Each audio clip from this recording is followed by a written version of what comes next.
Good morning. That's a good puppy. August 30th.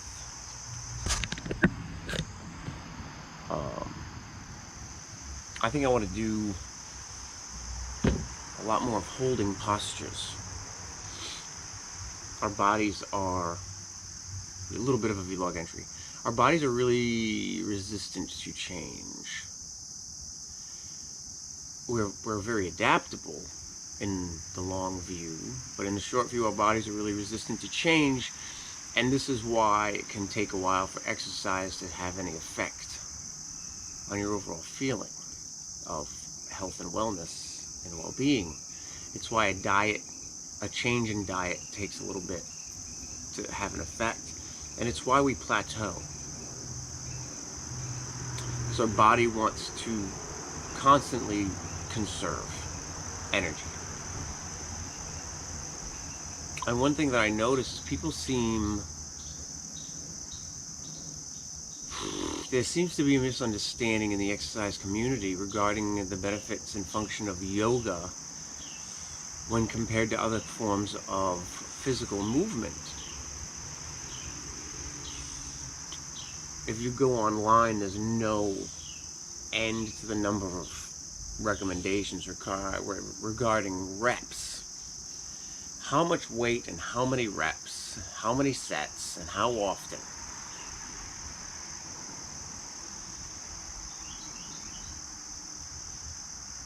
Well, try getting into low plank for like a minute or 3 minutes. Seriously. You go high plank to low plank and you just hold it. And it's gonna be tough, difficult. It's not easy. You're gonna be shaking like immediately. So what if we hold those postures longer, like a lot longer? Like what if we go through an entire yoga flow where every posture is held for 60 seconds, including low plank?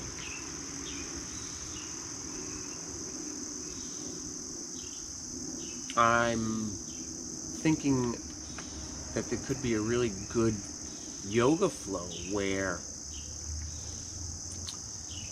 maybe one breath, one movement for 4 different postures, and then you hold a posture for 4 breaths.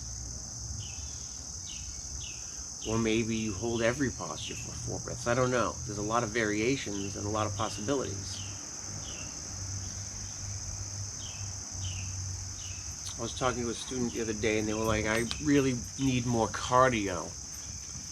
Like she was looking for cardio in a power yoga class, and power yoga and yoga, like the primary difference is power yoga has a little bit more of an emphasis on the physical space, and it's typically hot.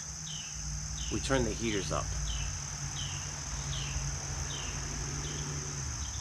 But it's not aerobics. Right, we're not sitting there going 1 and 2 and 3 and stretch and 1 and 2, 3 and stretch. Now twist and twist. Like it's not some shit you see on Saturday morning TV. The point of yoga is not to work cardio. You might have a cardio workout, but like movement in the lumbar spine during cats and cows, it's extra. It's not what you're going for. It's just like the muscle development. We don't focus on the movement of muscle. We focus on the mobility of joints. Whatever tissues need strengthening or stretching for any given joint movement, like your body will take care of that. Like if you do high to low plank, Your body knows which parts of your body, your body knows what muscles are being worked, and they will get extra attention. It's not quite as focused as weightlifting. When you weightlift, you work the pectoralis major or the pectoralis minor, right? Like you specifically try to target parts of the body and break them down so that they get stronger.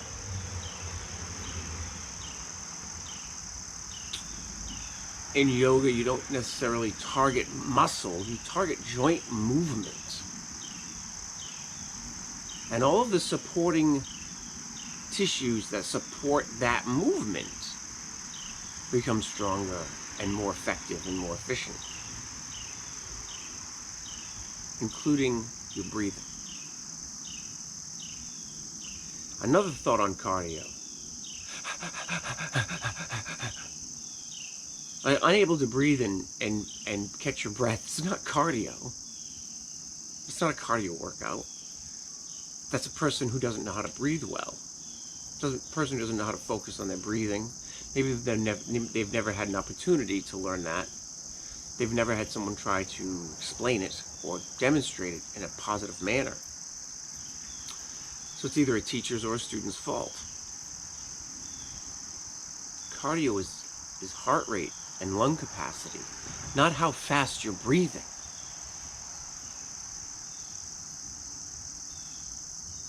Once you get your heart rate up to a certain point, you're having a cardio workout.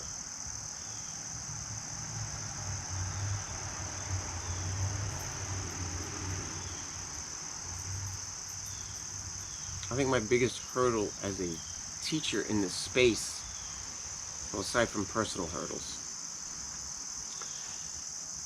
is dealing or working with and teaching around myths, exercise myths. The first one is no pain, no gain. It's stupid. It's just stupid. It doesn't make any sense. Think about it rationally. Think about two scenarios. One person goes to the gym and they're like, oh my God, it was leg day and my legs are so wrecked I can barely walk. But no pain, no gain. Think of somebody going to work. I don't know what Cassie is eating, but it's worrying me because she's still chewing it.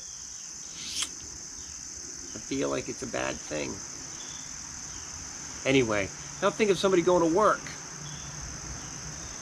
Somebody goes to work and they come home and they're like, oh my God, I feel terrible. I'm so mentally and emotionally exhausted, but no pain, no gain. Like, we don't do that. We know better in the workspace. But we don't seem to apply that to the physical movement and exercise and wellness space. We think we're supposed to lift like professional bodybuilders and tear the muscles down so that the muscles can build up bigger. And I think what happens more often than not is you have people who do this and then they can't walk for 2 days. They have delayed onset muscle soreness or just plain pain, and then they skip working out for 2 or 3 days while they recover. And they go back to the gym and they crank reps until they're like, oh, my little T-Rex arms. I can't straighten my arm because I've lifted so much that lengthening through the arms is excruciating. I know this because I did it when I was in high school. And then you don't work out for 2 or 3 days, right?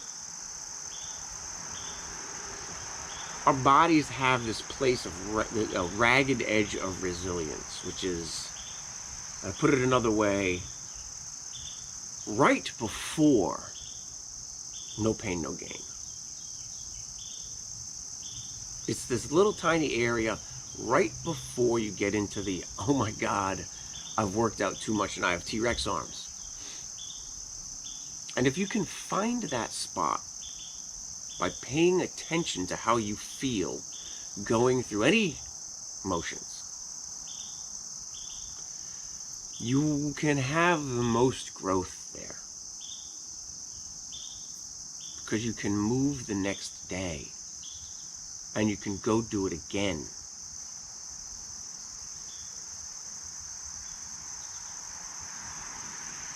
Hiking. Like, let's think about this for a minute. Think about these people who like don't work the same muscles every day. Well, yeah, if you work them out till they rip and you can't move. But you have people, myself included, who do 12, 15 miles in rugged mountainous terrain every day. Every day. Hiking right through. Appalachian hikers, people who hike anywhere in the mountains. It's very strenuous. And no matter how much I train, usually the first day is very difficult. And usually the second morning, I'm sore. But I'm not so sore that I can't walk.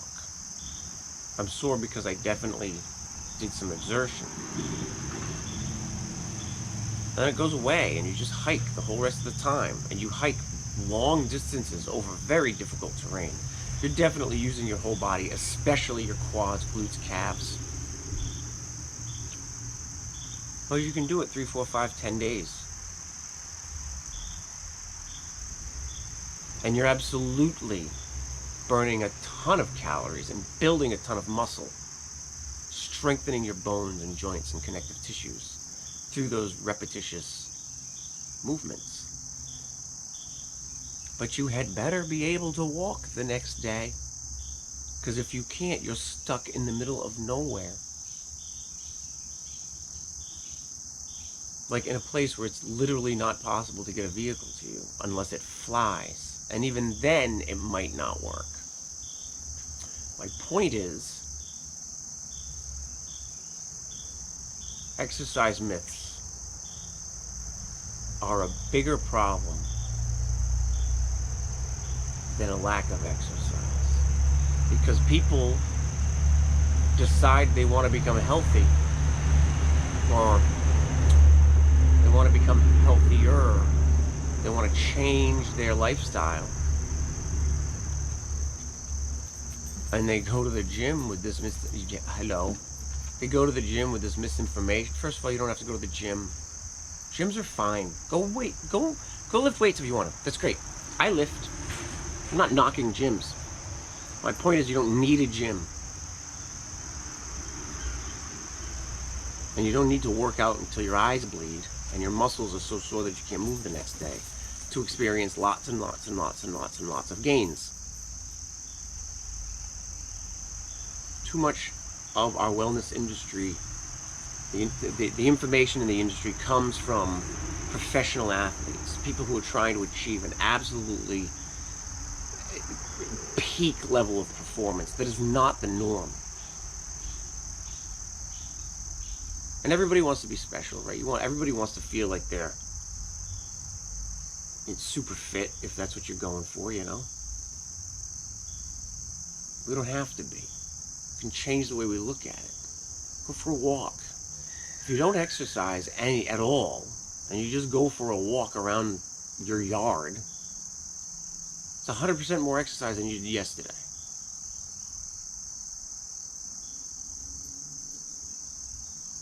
And you can just start there. Just move a little bit. Walk around the block. Maybe someday walk around the block twice.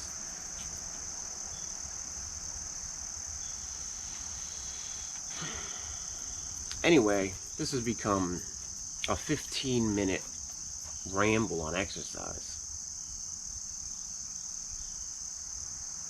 But my point of all of this was to start moving less during a flow, holding the postures longer, seeing what I get out of that, seeing where that goes. And I think what it's going to do is it's going to be a really difficult time at first.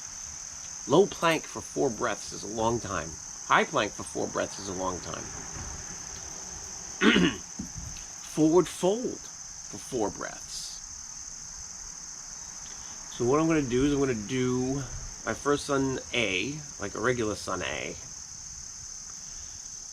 Then I'm going to do, which is like 1 or 2, it's like 2 breaths maybe, 1 or 2 breaths, right? You settle in a little bit more to kind of let your body wake up. Then you kind of go to 1 breath, 1 movement. But I'm going to do 4 breaths. I want to warm things up with 1 sun salutation. Then I'm going to do 4 breaths at every posture. We'll see how that feels.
There's a lot of flowers in the yard